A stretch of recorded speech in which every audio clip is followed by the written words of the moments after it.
is your life supposed to be better than mine? Because I lived in Kansas and you lived in Idaho. It was marginally better. But I turned out better because I drove in the snow. Welcome to Then You Ruined It, a podcast where two friends who refuse to meet in real life give each other plenty of reasons to stick to that opinion.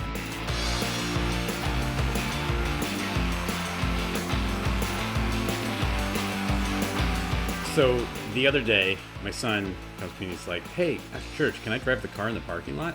And, he's 14, approaching 15 very rapidly. So, driving is the next big adventure in our life. So I'm like, heck yeah, you can. Let's do that. I think that's a standard rite of passage to drive in a parking lot somewhere with your parents before you start taking any official driver's training or anything, just to kind of understand how a car goes. Did it. He did great. And it got me back in my mind to my driving experience, or my learning to drive experience. I learned how to drive, as most people do, through driver's ed and with some help from my parents. We didn't have all these extra rules, like where you have to drive for a year with only your parents or something like that in the car. There's a lot more safety rules now than there were when I was a kid. When I was a kid, once you turned 15, you could take the test and you could drive. They suggested you did driver's ed, but you could just drive full bore with a license at 15. And so I signed up for driver's ed. I did the driver's ed, and the driver's ed was all in automatic transmission car. They just taught you how to drive an automatic, and they assumed that was all you would need to know. And if you didn't, you would figure it out on your own. So my parents had decided that they were going to give me my mom's old car, which was, I'm not going to say what it was because that's my security question too many places, but it was a manual. So my mom once is like, okay, you're going to need to learn how to do this. Let's go to the parking lot and I'll show you how to use a manual transmission. She's like, okay, this is the clutch. Push this in, do that, go. There you go. You'll be fine. Turned 15, took the test, passed, got my driver's license. And then, like I said, keys to the kingdom. I can now do whatever I want. And my parents gave me the keys to the old car. And they're like, okay, well, we'll teach you how to drive this later. I'm like, awesome. We all went to bed. Woke up the next day, and it was Saturday. I had a soccer game at 9 in the morning. Woke up, had to be there at 8, so I had to wake up at 7. I wake up, bang on my dad's door. I'm like, hey, you going to take me to soccer? He looked outside, and he's like, no, drive yourself. I'm like, okay. He's like, you got the keys, right? I'm like, yeah. So I go, and I get in the car. I had to drive myself to soccer on the other end of town in a snowstorm. Not a snowstorm, but it was snowing bad enough that it was sticking on the road. And my dad's just like, I don't want to get out of bed. It's 7:30 in the morning on a Saturday. You figure it out. Wow. We've heard some dad lore, some Shinney dad lore on this podcast before. I don't know the timestamps and I don't know the episodes myself right off the top of my head, but there's some good ones out there. This is definitely the most negligent. I know he's not. And I'm pretty sure he's not. And I'm sure you'll tell me if this is not actually the case, but alcoholic. I gotta sleep one off, son. Here's the keys. Get your own ass. Your own freshly able to drive ass to soccer practice. That is some choice grade A lazy ass parenting. In the history of this planet, no one has ever accused my dad of being an alcoholic before. Right, exactly. And the alcohol has nothing to do with it. It is I can't get out of bed. You've got the keys, right? Drive yourself. That is how you end up with someone dead.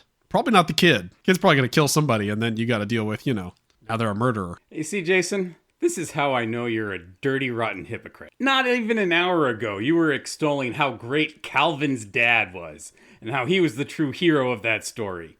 My dad made me build character. I learned how to drive a stick faster than anybody. You clearly never actually read any of the Calvin and Hobbes comics that featured his dad, because he was all talk. There was never a drive yourself to practice after you've just learned how to drive in a snowstorm.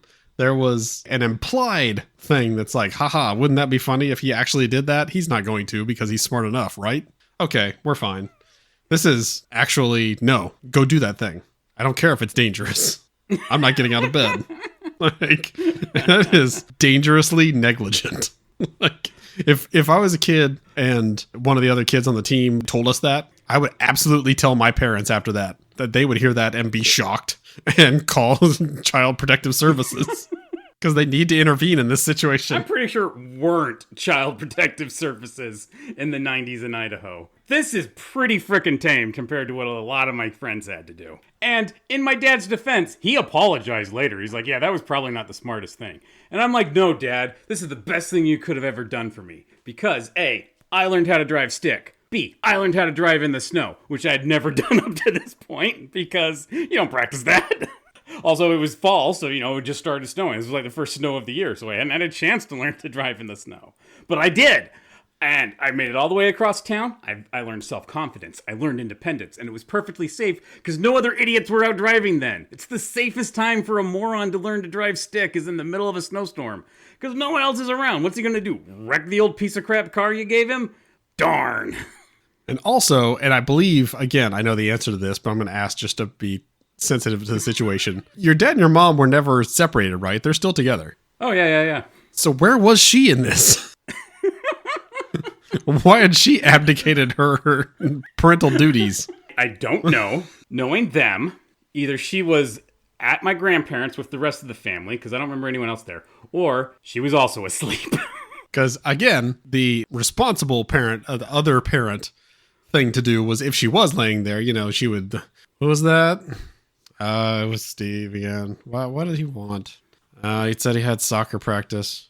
Well, are you going to take him? No, I told him he's got the keys, so just drive himself. I just immediately sit up Undertaker style in bed and beat the shit out of your dad for the first thing. Second thing, get her slippers on, get a robe on, get her keys, and get herself to that game or intercept to make sure her son doesn't die. What kind of world do we want to live in where all our children learn is to call and wait for their mom to save them? I'll just leave it at this. 90s Idaho is a wild time. Yes. Again, based on all evidence I've been provided. It is lawless, historically backward. I know that you lived for a time in your life in Australia, and I do wonder which was more dangerous, there or growing up in Idaho. I mean, in what regard? Like driving? No, just a regular daily danger to your life scenario popping up. I mean, I was in the city most of the time. So, all the snake and spider stuff. I mean, I've told my spider stories. I don't have any snake stories. So I never really ran into any snakes. I mean, a Muslim guy attacked me once after 9/11, but other than that, it was pretty safe there. I mean, I assume you mean Australia, not in the U.S. Yeah, that was in Australia. Okay. Yeah, because I lived there for 9/11. And a couple days later, a guy just body checked me into a wall. And I'm just like, what was that? I was so confused. They're just getting at a preemptive strike. It's like, yeah, he's like, I've heard you talking. I know you're American. What do we do now? I'm getting ahead of this one. But no, so I ran into snakes more in Idaho. Never really ran into bears. I kind of got ripped off on the whole bear situation. So yeah, there wasn't a lot of, I will say learning how to drive. So I learned to drive at 15 and then I moved to Australia at 19. So I'd driven a lot, but it was always on the correct side of the road. And then all of a sudden they're like, yeah, go over there and drive. So that was a little scary. It was actually it was harder coming back than learning. When I came back, I did once, in front of a girl I was trying to court, get in the wrong side of the truck I was driving. And just kind of, there's no steering wheel here. I'm going to go sit on that side now. Nobody saw that. Just going to pretend I'm Mr. Bean. She saw that. She reminded me. Well. And that's why we're not married. So it worked out.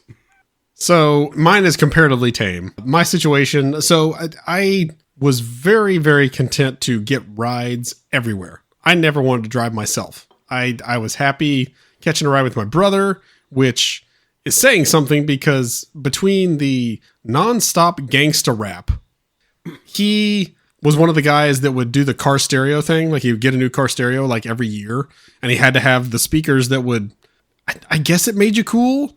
But I don't think it actually did. I think he thought it was cool, but it wasn't actually cool. But literally when the bass would hit in whatever song he was listening to, the whole vehicle just vibrated. You couldn't hear anything. You couldn't hear any music. It was just vibrations. And I know they put out entire CDs that was just bass. Yeah, taint ticklers. Thank you. That's not what we called them in Kansas. Again, a difference. I think Kansas was lame. I mean, I would have thought of them differently if they called them those. I'll say that.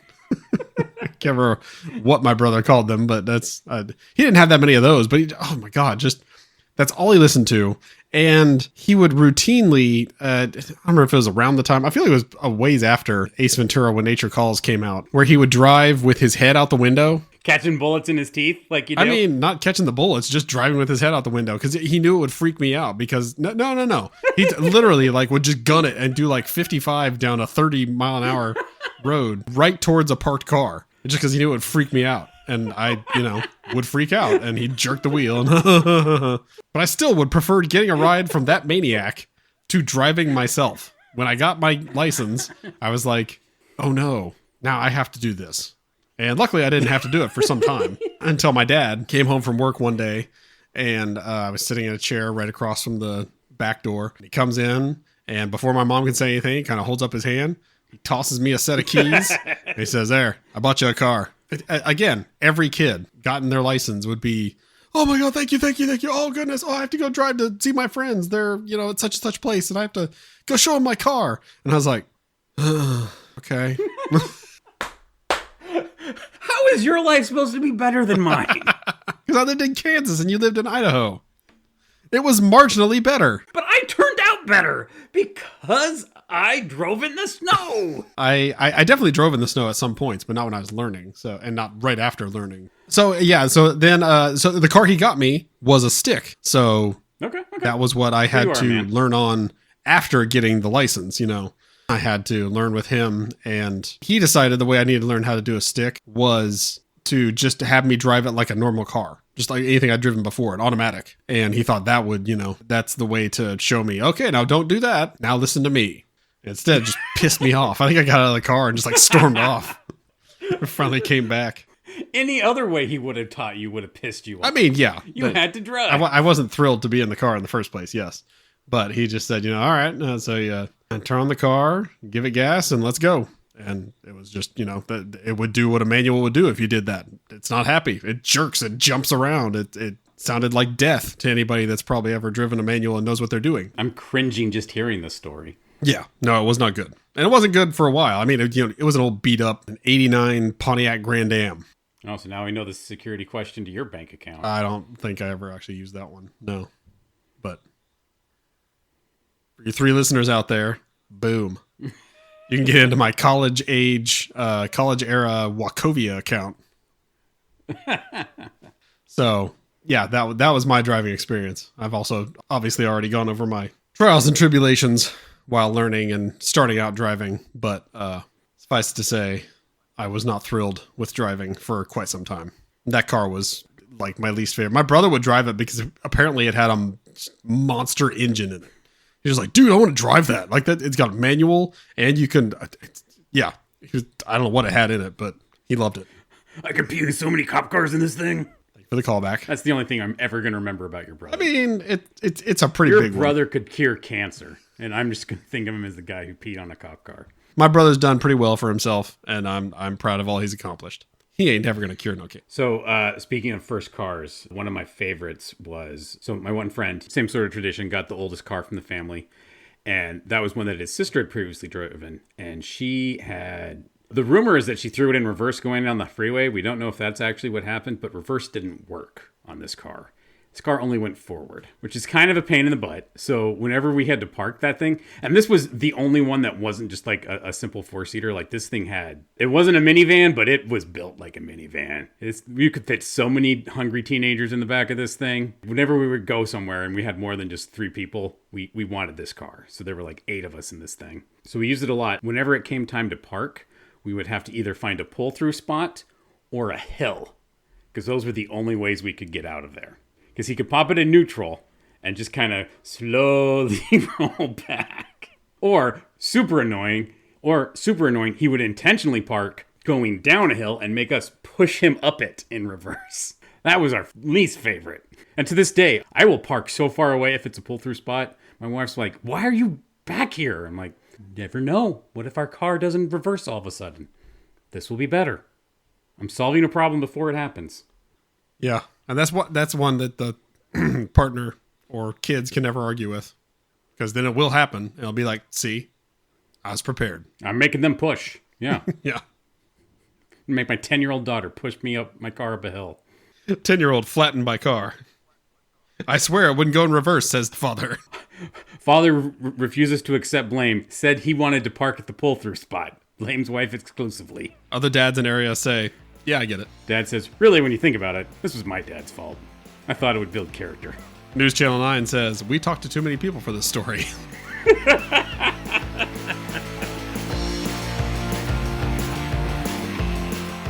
Thank you for joining us for another episode of Then You Ruined It. If you enjoy our flavor of nonsense, please like and subscribe wherever you found us. And please share with your friends and cooler family members.